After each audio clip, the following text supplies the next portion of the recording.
والسلام على سيد المرسلين وعلى آله وأصحابه أجمعين.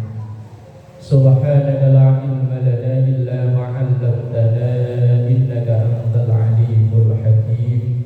رب اشرح لي صدري ويسر لي أمري واحلل عقدة من لساني يفقهوا قولي واجعل لي وزيرا من أهلي. أما بعد، حضرة العلماء والقرباء وحضرة الأمهات المسلمات, Majelis Taklim Majma'ul Muslimin, semoga kita semua diberkahi, diridhoi dan dikaruniai sehat, afiat, panjang umur dalam taat ibadah pada Allah Subhanahu wa taala. Alhamdulillah, memuji dan bersyukur kepada Allah, dan bersama kita awali dengan mendoakan kedua orang tua kita, guru-guru kita, para pendahulu kita, semua orang yang berjasa berbuat baik pada kita, terkhusus yang mewakafkan, memperjuangkan musalla dan majelis taklim Majma'ul Muslimin ini. Kita doakan anak cucu keturunan kita dijadikan salih, salihah, keluarga sakinah, mawaddah, warahmah, rezeki halal, barakah. Kita doakan bila ada yang sakit, keluarga kita dimanapun berada, atau jamaah kita atau tetangga kita yang berdekatan dengan musalla ini, yang sakit kita doakan semoga sakitnya disembuhkan oleh Allah. Dan juga kita doakan untuk Ibu Sumiati yang insya Allah akan melaksanakan ibadah umrah. Semoga mulai dari perjalanan sampai nanti ke Tanah Haram melaksanakan ibadah umrah, sampai kembali ke kampung halaman dalam keadaan sehat afiat, memperoleh umrah yang makbulah. Kita yang mendoakan insya Allah suatu saat ganti akan didoakan. Liridha'illah wa li syafa'ati Rasulillah wa ila hadratin Nabiyil Mustafa Muhammadin sallallahu alaihi wasallam wa ala alihi wa ashabihi wa azwajihi wa dhurriyyatihi wa ahli baitihil kiram wa jami'i ummatihi minal muslimin wal muslimat wal mu'minin wal mu'minat sayyidina kanu, khususan mu'allif hadzal kitab. Al-Fatihah.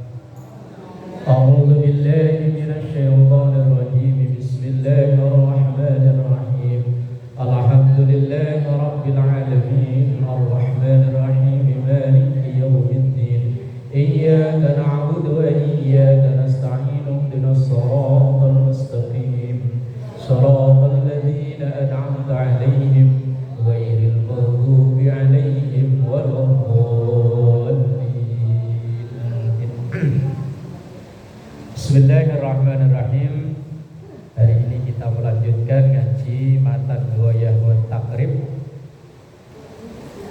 halaman 55. 5 baris dari atas, halaman 55. Wa yudfanu. Nah itu loh.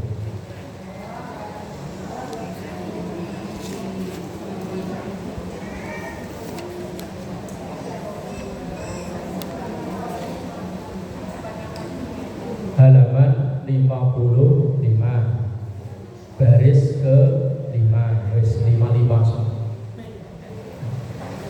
Bismillahirrahmanirrahim. Masih bahasan yang ngeri-ngeri sedep, yang semua orang kalau mau pasti nawar, tapi mau tidak mau pasti akan ngalami. Ada ungkapan al-mautu babun wa kullun nasi dakhiluha. Kematian itu ibarat satu pintu dan semua orang pasti akan masuk ke dalamnya. Ini rencana pada kesono kan ya? Rencana. Kapan keberangkatannya? Lah kan pertanyaan Mungkar Nakir udah hafal kan ya? Pertanyaan Mungkar Nakir udah hafal. Jawabannya udah tahu. Raditu billahi robba wa bil islami dina wa bi Muhammadin nabiyyan wa rasulah. Lah kalau pertanyaan pertanyaan udah ada kan tinggal berangkat. Tapi terserah ya. Udah ada catatannya dan kita nggak tahu catatan itu kapan, nggak tahu. Tapi kalau tanda kita udah ngerasain. Saya udah ngerasain. Dulu rambut saya semuanya hitam, sekarang udah separuh lebih putih. Dulu mata nggak perlu pakai ini, sekarang pakai. Dulu gigi itu kalau buat gerabet tulang iga itu masih kuat, sekarang udah nggak kuat. Kadang habis makan bolu aja nyempil di sini. Dulu kalau ada hujan-hujanan seneng, sekarang kegeremisan aja nyampe rumah hilang. Tanda udah ada, cuman kapan hari-hanya wallahu a'lam bishawab. Bismillahirrahmanirrahim. Halaman 55 baris kelima. Wa yudfanu. Kalau kemarin kan membahas tentang sholat jenazah. Fardu kifayahnya ada 4: memandikan, mengkafani, mensolatkan. Nah sekarang ganti yang keempat. Wa yudfanu, dan dikuburkan, dimakamkan. Fi lahdin, di liang lahat. Lahat udah menjadi bahasa kita ya, aslinya bahasa Arab. Lahdin, liang lahat itu kalau di daerah saya dibikin di tengah pas ukuran badan, dan kemudian digali, terus di tengah itu dibikin galian lagi, pas di tengah. Saya pernah di taziah ke daerah Tangerang sono, bikinnya nyamping, kan bikin galian begini kan, bikin galian lagi nyamping. Kalau di sini kan enggak, asal dibikin kotak, ntar jenazahnya taruh di pojok, kemudian baru ditutup pakai papan. Lah tempat kecil ngepres itu yang disebut dengan lahat. Di situ disebutnya wa yudfanu fi lahdin, dan jenazah itu dimakamkan di lahat. Lahat itu ya tadi itu galian kecil yang ngepres dengan. Apakah semua pasti ke sana? Belum tentu.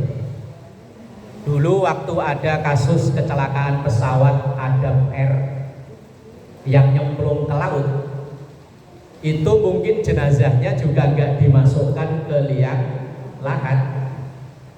Terus saudara-saudara kita yang beragama lain ketika meninggal kemudian dimasukkan ke apa itu yang dicelincing itu, kremasi. Kan ya belum tentu. Tapi kalau alam kubur pasti, kalau kuburan belum tentu. Terus saudara kita yang di Sumatera yang kena korban banjir, jenazahnya nggak tahu di mana, kan berita di TV masih ratusan orang ya yang belum ketemu. Nah itu apakah ke kuburan? Enggak. Tapi kalau ke alam kubur pasti. Ya mungkin bisa jadi nyangkut di atas pohon, ya bisa jadi, ya tidak tahu. Mustaqbilal kiblat, dengan dihadapkan wajahnya ke arah kiblat. Makanya pemakaman itu kepala berada di atas, di sebelah utara, sono, kaki sono. Kemudian di wajahnya dimiringkan ke kanan dengan menghadap kiblat. Kalau di kita tali dibuka, karena dulu pernah saya hadir langsung masalahnya, ada pemakaman yang beda dengan kita, yang tali pocongnya tidak dibuka. Nah kemudian begitu pulang, di masyarakat itu langsung timbul desas-desus. Katanya yang pulang, yang meninggal jadi jadi pocong. Katanya suruh bukain tali. Padahal kitanya ya belum ada yang ketemu langsung, belum ada. Hanya kita itu percaya sesuatu yang hanya katanya. Apa namanya? Mitos. Kalau tali tali pocong nggak dibuka, katanya pulang lagi. Lah mau pulang gimana? Udah dikubur, dikasih papan, diinjek-injek. Lah kok pulang? Iya kalau kuburnya ke Budi Dharma, deket pulangnya. Lah kalau kuburnya dibawa ke Madura sono, apa iya naik bis pahala kencana ke sini? Mitos. Karena kita itu tersugesti sering nonton film horor. Asal ada kejadian-kejadian aneh, kadang langsung gara-gara nonton film, mayit dikubur, tali pocongnya nggak dibuka, kemudian malamnya ketuk pintu rumah satu-satu. Tolong dong bukain tali pocongnya.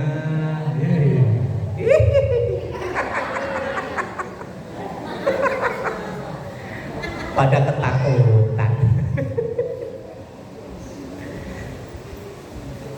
Ya memang ininya dibuka biar ini nyentuh ke tanah.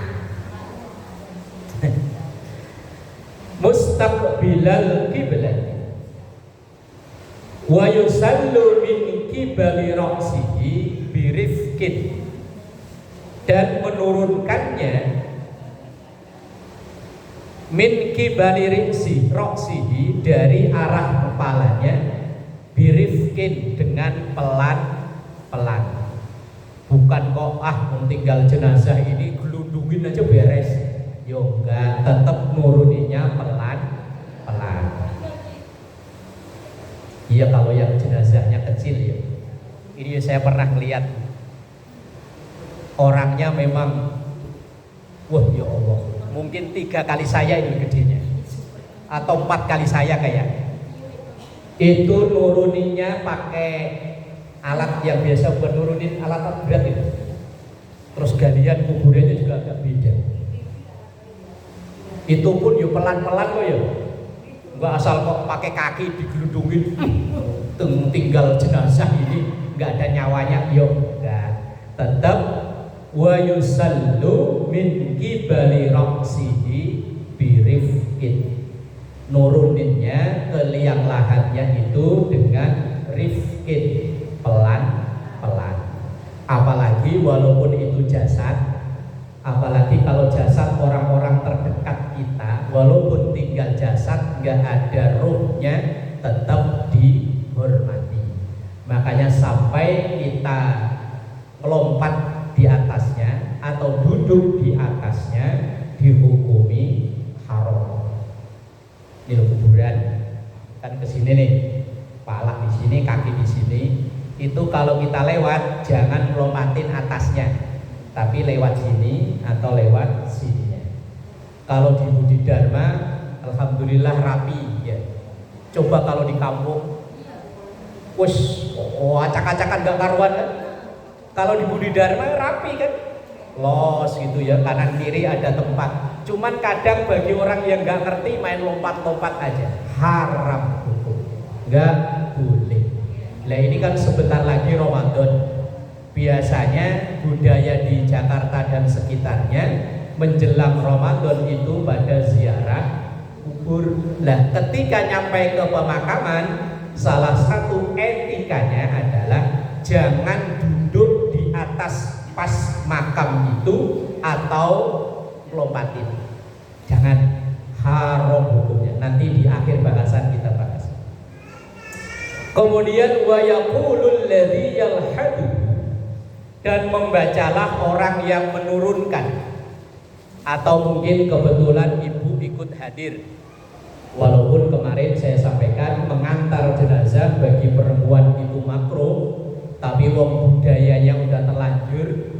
Kalau ada yang meninggal rame-rame pada ikut nganter. Kalau udah terlanjur hadir di sana, ketika ngelihat jenazah diturunin ke liang lahat, maka bacalah doa. Di situ ada Bismillahi wa ala millati Rasulillahi sallallahu alaihi wasallam. Doanya pendek. Ketika ibu hadir umpama di acara pemakaman, pas lihat jenazah diturunkan ke liang lahat, ke makamnya itu, bacalah doa Bismillah wa ala millati Rasulillahi sallallahu alaihi wasallam. Hafal Bu ya? Mau gampang cuman Bismillah wa ala millati Rasulillah sallallahu alaihi wasallam. Cuman itu tok doanya. Bismillah wa ala millati Rasulillah sallallahu alaihi wasallam. Itu ketika menurunkan atau ibu yang melihat jenazah diturunkan atau dimasukkan ke liang lahat itu. Wa yurja'u fil qabri, wa yurja'u dan dimiringkan. Tidur miring gitu. Miring ke sebelah kanan biar ininya nempel ke tanah. Kalau di Jawa itu dibikin kayak semacam bantal tanah dikuel-kuel. Itu kalau orang Jawa nyebutnya gelu. Kalau orang Madura ya gelu. Gelu itu dari, kalau saya tanya ke Bapak, kenapa dikasih nama gelu Pak? Itu dari bahasa gelo. Gelo itu artinya nyesel. Kalau banget nyeselnya namanya gelu. Jero itu dalam, tapi kalau banget dalamnya jeru. Kalau bahasa Jawa. Nyesel apa Pak? Orang yang amalnya banyak aja nyesel. Kenapa nggak lebih banyakin? Apalagi yang amalnya dikit. Kalau udah masuk situ, udah nggak mungkin bisa balik lagi. Makanya nggak mungkin ada orang yang meninggal tali pocong lupa dibawa dia pulang. Nggak mungkin. Kalaupun ada, itu biasanya maling yang nakut-nakutin tuan rumah. Zaman dulu, masih zaman pada bujangan, saya kan tidurnya di masjid sini. Lah kalau jam 2 malam itu suka udah isep. Di belakang kan ada mukena ibu-ibu. Dulu pernah ngerjain tukang ketoprak itu sampai ketopraknya ditinggal depan garang taruna. Dulu kan depannya Pak Jatim situ kan ada pohon-pohon gede. Pura-pura itu pakai mukena. Lah itu kata tukang ketoprak, semalam ada pocong. Padahal itu anak remaja masjid yang isep. Iseng nakutin tukang ketoprak. Lah tukang ketoprak cerita, orang gangguan sini deh tukang ketopraknya yang ujung sono. Lah iya kan. Lah dia cerita teman-temannya jalan ke Semek angker. Ada pocong. Padahal itu anak remaja masjid pakai mukena ibu-ibu iseng. Cerita-cerita katanya ada pocong. Padahal pocong itu kalau zaman dulu biasanya kalau malam ada isu pocong, itu pagi ada kambing hilang, ayam hilang. Itu maling yang nakut-nakutin orang kampung biar dia malingnya bebas. 2 orang suruh nyamar jadi maling, jadi pocong, yang lainnya operasi. Ditakut-takutin, pada ketakutan. Akhirnya dia nggak berani keluar rumah, biar kambing hilang dia liatin dari dalam rumah. Taunya pocong jadi-jadian. Wa yurja'u fil qabri, dan kemudian ditidurkan miring ke arah kanan. Fil qabri, di dalam kuburnya, ba'da ayyu amma qamatan wa bastatan. Setelah kuburannya itu digali. Kalau dalam standar kitab ini qamatan wa sa'atan. Kalau bahasa Jawanya itu sak pengadeg, sak pengawe. Sak pengadeg, sak pengawe itu segini. Ini pas ukuran kita plus begini. Jadi orang gali kubur, kalau standar kitab ini setinggi dalam orang ini terus plus tangannya begini. Kalau standar, lah kalau di sini yo, ya yang penting pokoknya, udah pokoknya kelihatan dalam, udahan. Lah kalau di daerah kan rata-rata kerja bakti. Terus pokoknya asal belum segini, gali lagi. Segini. Ini namanya bastotan wa ayyam maqamatan wa bastatan. Dalamnya liang kuburan itu seukuran orang dan seini. Orang berdiri terus tangannya begini. Nah, itu namanya bastatan wa qamatan. Kalau di sini ya ininya lah ya. Wow. Apalagi kadang kalau musim hujan ya, asal digali airnya lebih cepat. Saya pernah hadir juga walaupun disedot pakai apa itu pompa, tetap aja air di dalam itu lebih cepat daripada sedotannya. Biasanya ya wes sekenanya.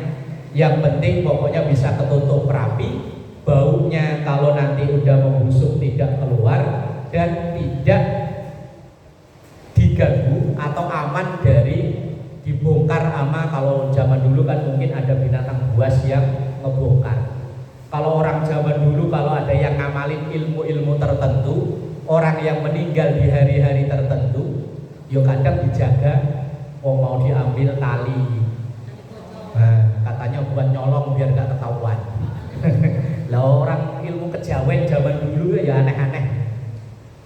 Apalagi yang meninggal belum menikah, itu biasanya dijagain sampai ke 7 hari atau apa, wallahu alam lah. Wes ibu hamil, ntar takut beranak dalam kubur gitu ya, kayak Susana. Sebuah lah, karena seringnya nonton film horor ya gini. Bismillahirrahmanirrahim. Wa yusattahu al-qabru wa la yubna alaihi. Wa yusattahu, dan dibikin rata al-qabru, kuburan. Tapi karena tanah kita ini labil, kalau dibikin rata begini lama-lama ambles. Wong kadang dibikin begini aja lama-lama rata. Lah kecuali kalau tanah-tanah di sekitaran Mekah Madinah, karena tanah-tanah pasir, tanah-tanah batu, walaupun dibikin begini ya selamanya begini, nggak ambles. Nah kalau kita kan tanahnya tanah labil, tanah gampang apa bergerak itu. Wong dulunya yang ke atas begini itu kadang setelah sekian bulan jadi rata. Ntar kalau nggak dibikin tanda lama-lama ambles. Kultur tanah yang berbeda. Wala yubna alaihi, kalau itu tanah wakaf tidak diperkenankan untuk membangun di atasnya. Lah kalau di Budi Dharma itu statusnya apa? Saya kan belum punya keluarga yang dimakamkan di sana, jadi saya nggak tahu statusnya. Ibu yang punya keluarga dimakamin di sana, status tanah yang ditempati oleh keluarga kita itu sewa atau apa? Sewa ya, 3 tahun bayar. Nah kalau dibangunin kayak di semen gitu harus seizin dengan itu ya, tukang jagain ya. Nah berarti kan memang ada izin dari pengelola. Lah kalau di daerah saya itu kan tanahnya tanah wakaf, dan yang dimakamkan di situ ya nggak ada biaya apa-apa. Wong yang gali juga kerja bakti. Nah makanya di daerah saya itu nisan itu nggak boleh pakai semen, pakai kayu. Nah nanti kalau kayunya ini udah lapuk, udah dimakan rayap, udah hilang, nanti biasanya diganti orang lain, karena ini tanahnya tanah wakaf. Lain urusan kalau itu memang tanah, bukan tanah dia tapi dibeli. Atau mungkin di sini ada istilahnya kayak kontrak ya. Kontrak, kemudian ada izin dengan biaya tertentu, kemudian pengelola mengizinkan untuk membuat atau nyemen itu, ya monggo. Tapi kalau di kampung saya, di daerah saya dan sekitarnya itu memang nggak ada. Kecuali memang biasanya tokoh-tokoh tertentu, orang-orang besar, ulama-ulama itu memang di tanah biasanya rata-rata di tanahnya sendiri. Nah kalau tanah sendiri, tanah pribadi, yo terserah mau diapain, yo terserah. Tapi memang sebaiknya tidak disemen habis. Ya bolehlah disemen, biar tidak ambles sama tadi, tapi tetap disisain. yang bisa tanemin tanaman. Kalau di kita umumnya ya apa itu? Kamboja ya. Yo tanemin blimbing boleh nggak? Boleh. Mangga, jambu, boleh. Ya kalau bisa malah tanemin itu. Nanti 5 tahun kemudian ibu ziarah kan udah berbuah itu. Oh, sejuk malah. Belum zaman saya kecil tuh, asal pulang sekolah kan sore ngangon kambing. Namanya zaman dulu bocah itu kan kelaparan, kekurangan makanan. Nyari makanan yang aman ya di kuburan. Kuburan itu jambu, ya mangga, ya mengkudu. Itu asal pulang ya kaos dibuntel, di ujungnya diikat. Bawa pulang dimakan ya sampai sekarang masih hidup seger buger ya. Enggak apa-apa, boleh. Cuman ya kayaknya kalau di kita ya serem ya. Umpama lo ibu punya keluarga udah 4 orang, 5 orang yang dimakamkan di sana, yang sini tanemin mangga, yang sini jambu, yang sono blimbing, yang sono apalagi gitu. Begitu 5 tahun kemudian panen, dibuntel bawa pulang, bikin rujaan kan ya sedep ya. Dari mana Bu?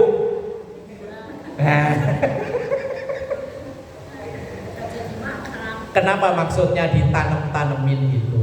Karena ada riwayat ketika Rasulullah SAW berjalan dengan beberapa orang sahabat ngelewatin kuburan. Cuman kan dulu kuburan itu enggak jadi satu kayak Budi Dharma gitu, enggak. Kayak daerah saya di Bojong tuh, yang tanahnya luas ya kubur di samping rumah, kubur di depan rumah, di belakang rumah, paling ada 3 makam, 4 makam. Di daerah Bojong kan biasa begitu.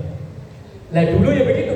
Nah ketika Rasulullah lewat, tiba-tiba beliau berhenti dengan wajah yang kayak orang sedih. Kemudian ditanya para sahabat, kenapa ya Rasul? Ini ada 2 makam. Sekarang ini ahli makam ini dua-duanya disiksa oleh Allah. Kenapa ya Rasul? Yang satu karena istinjaknya sembrono, habis BAB, buang air besar atau buang air kecil, istinjaknya nggak bersih, apalagi malah nggak istinja. Kadang saya lihat ya, supir wasal kebelet pipis, pepetin ke ban, habis itu disetil, tiang langsung balik lagi. Aduh ya Allah. Oh kadang dipepetin di tiang listrik. Ya Allah, itu kalau ada semut yang lagi rapat di bawahnya kan kasihan ya semutnya ya. Nggak tahu apa-apa, nggak salah apa-apa dikencingin. Lah kemudian yang satu, kubur yang satu, orang yang suka ngadu orang. Orang sini ngomongin sini jelek, orang sini ngomongin sini jelek, akhirnya sini sama sini berantem. Ngadu orang ya. Lah kalau ngadu domba mah yo ngadu orang. Lah kemudian oleh Rasulullah beliau ngambil pelepah kurma, nganu kurma itu daun, kemudian ditancapin. Setelah sambil nancepin itu beliau berdoa, ya Allah, semoga selama ini masih hijau, masih seger, Engkau ringankan siksanya 2 orang ini. Lah kalau dulu Rasulullah karena di Madinah itu adanya kurma, coba kalau mungkin dulu di sono itu ada mangga, mungkin tanemin mangga. Ada blimbing, mungkin tanemin blimbing. Adanya korma, yo korma. Lah kita di sini mau nanam korma, malah ada di Islamik ya. Iya kan? Ya susah. Ya makanya orang kita ngikut-ngikut, niru-niru itu. Kalau ziarah kubur bawa kembang. Biasanya pada bawa kembang ya? Nah, taruh di atasnya. Lah ketika naruh sambil doa nggak? Doanya gimana? Ketika naruh itu dulu Rasulullah, ya Allah semoga selama ini masih seger, masih hijau, Engkau ringankan sisanya. Lah kalau kita sambil naruh kembang, ya Allah selama kembang ini masih seger, kalau memang dia ada dosa, semoga Engkau ampunkan dosanya. Lah kalau kembang pagi ditaruh, siang lah kalau blimbing ditanam kok hidup, ya kan hidup terus. Ya kalau blimbing takut ya wes umumnya di sinilah. Kamboja apa rumput apa apalah ditanam, ketika nanam itu sambil doa bermohon pada Allah Subhanahu wa taala. Lah orang pada ziarah bawa kembang itu asalnya ikut yang itu tadi.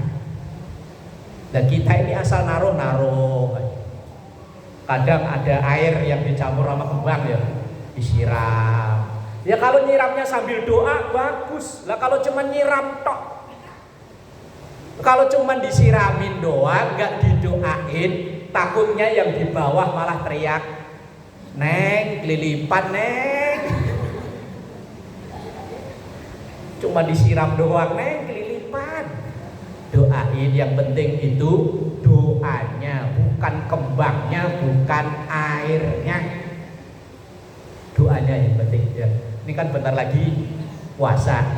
Nah pada ziarah kubur tuh maksudnya itu maksudnya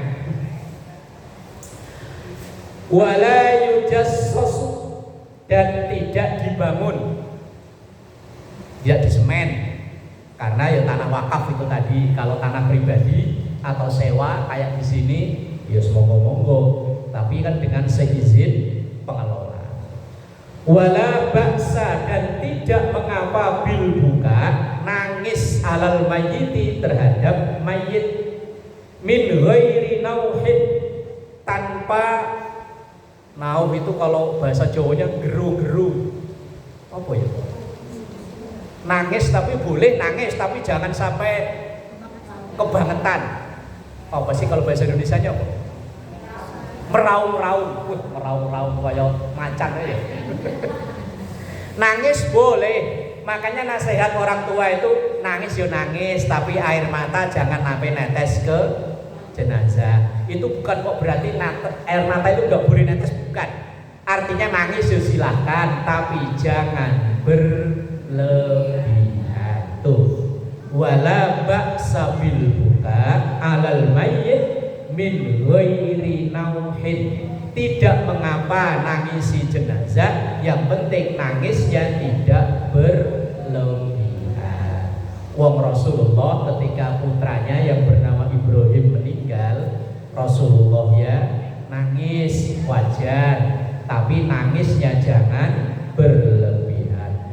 Apalagi wala syakki jaibin, sampai ngacak-ngacak rambut, nyobek-nyobek baju. Umpama suami meninggal yang dulu udah kadung janji sehidup, wes pokoknya udah sayang beb, udah wes pokoknya ini banget lah. Begitu tiba-tiba tanpa didahului sakit, tiba-tiba meninggal. Itu kan kagetnya kerasa banget ya. Kalau mungkin udah sekian lama sakit, kaget nggak begitu kaget. Tapi kalau tanpa didahului sakit, memang kadang kaget.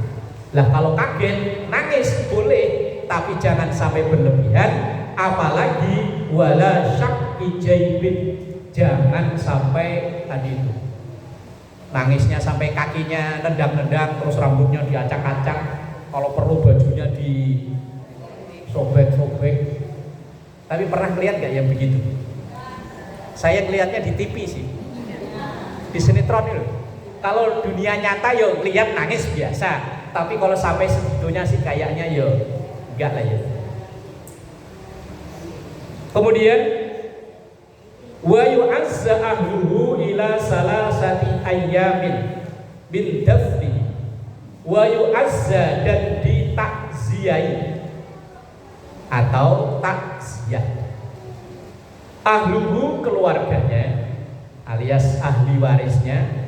Kalau yang meninggal suami ya istri dan anak-anaknya, ila salasati ayyamin min dafnihi, dan sampai 3 hari dari pemakamannya.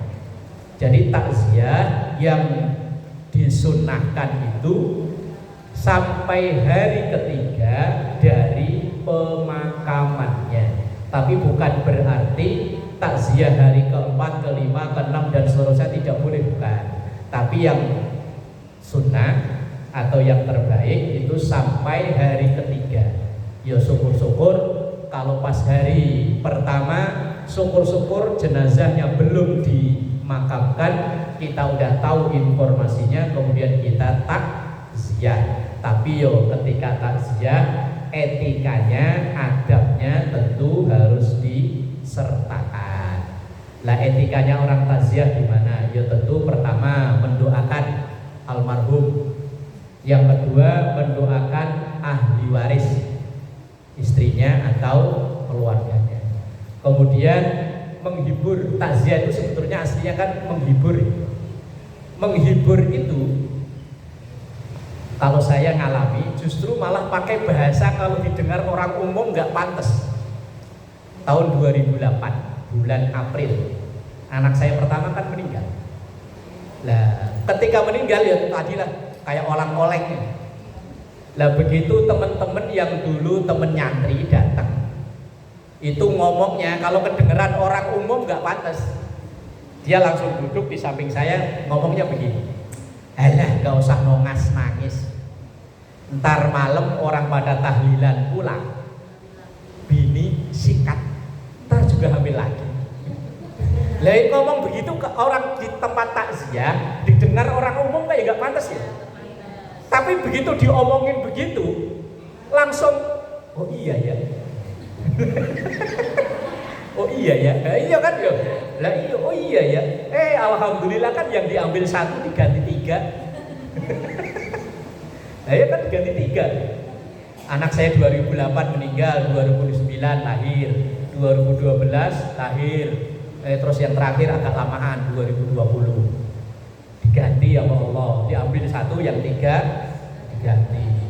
Makanya cuman ya tadi takziah itu intinya menghibur, dan ini budaya kita memang bagus luar biasa. Kalau kita takziah, berangkat takziah kan ya tidak tangan kosong ya. Ya kita ada keluasan rezeki, kita bantu agar orang yang kena musibah itu tidak terbebani berlebihan. Kalau di daerah-daerah itu kadang ada yang bawa beras, ada yang bawa semacam-macam ya gula, ada yang bawa macam-macam lah. Itu artinya, maksudnya biar orang yang kesusahan itu nggak tambah susah. Karena ada di budaya kita ini yang sering diledekin orang luaran sono, udah orang meninggal keluar biaya banyak, nanti buat tahlilan 7 hari kayak pesta 7 hari 7 malam. Itu kan bahasanya kayak orang jatuh ketimpa tangga ketumpahan cat. Udah jatuh, keluarganya meninggal, kemudian ketimpa tangga, keluarin duit banyak buat bikin suguhan macam-macam, ketumpahan cat ya karena dia nggak punya, mungkin dibela-belain ngutang. Makanya kita nih kalau ada tetangga kita, saudara kita, apalagi jamaah majelis taklim kita ada yang kesusahan, yuk kita bantu, jangan dibebani.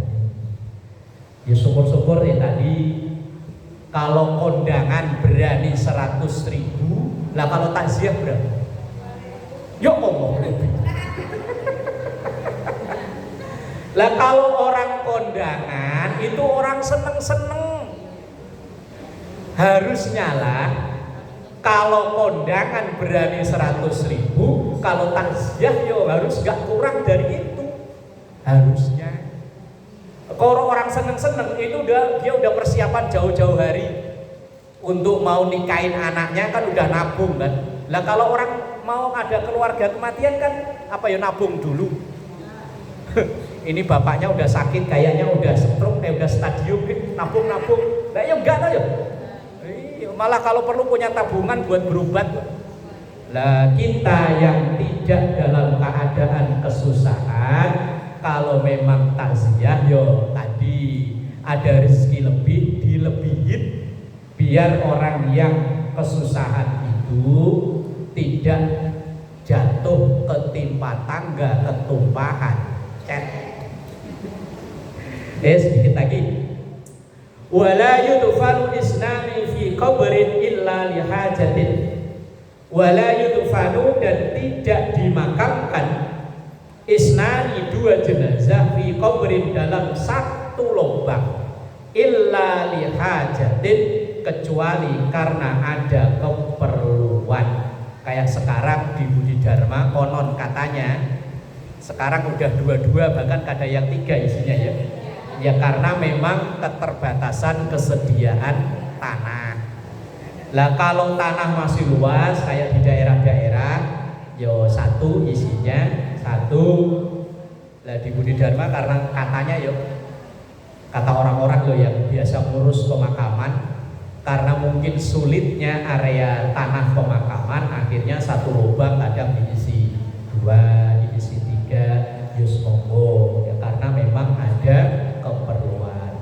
Tapi kalau tidak dengan alasan itu, wala yudfanu isnani fi qabrin illa lihajatin, tidak dibenarkan memakamkan dalam 1 lubang 2 jenazah kecuali dalam keadaan darurat. Justru waktu Covid 1 lubang isinya bisa 10 orang. Ya karena kalau gali atu, wah tukang galinya kasihan. Wallahu a'lam bishawab. Insyaallah di pertemuan berikutnya bahas tentang adab ziarah kubur. Biar nanti menjelang Ramadan kalau ziarah